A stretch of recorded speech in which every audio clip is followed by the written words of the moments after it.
Happy Sabbath, YouTube. I'm back so soon. Last night the Leafs were at home to the New York Rangers. As I mentioned in my last Leafs post, they had them coming up.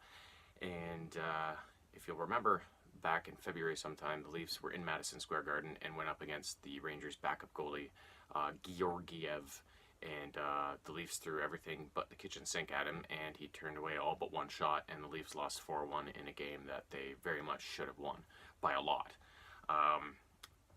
Lo and behold, Georgiev got the call last night in Toronto, of course, and he pretty much did the same thing again. The Leafs in Buffalo, on Wednesday, I mentioned like the first two periods, it was like the Leafs versus a Pee Wee team. They just were all over zone possession, shots, you know. This game wasn't quite that bad, but it was the same thing. For the first, well, pretty much the whole game, the Leafs owned it.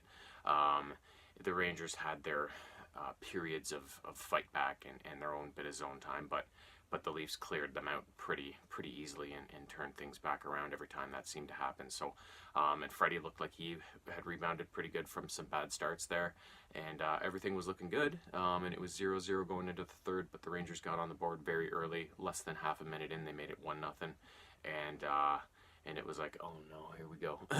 Yeah, they couldn't solve this guy, and the Rangers, you know, got an early goal, and it looked like it was going to end 1-0, but just about 8 minutes later, the Leafs, on a bit of a nice little rush to the outside by Riley down the right side, there was kind of a scramble in front, and Tavares made a beautiful backhand no-look kind of pass to Hyman, and he just had to tap it in, and it was 1-1. So they at least were able to finally solve this guy, and they at least scraped a point out of it and got the game to overtime.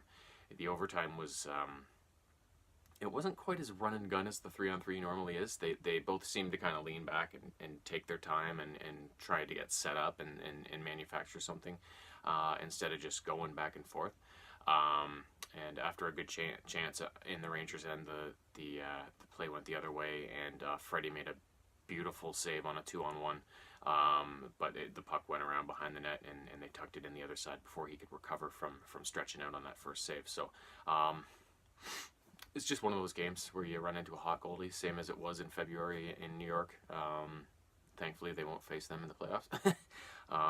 But you know, there's nothing much you can of a negative you can take out of this game other than, you know, you ran into hot goaltending. That's all it was a matter of. Otherwise, they would have probably won 4-1 or 5-1, right? So.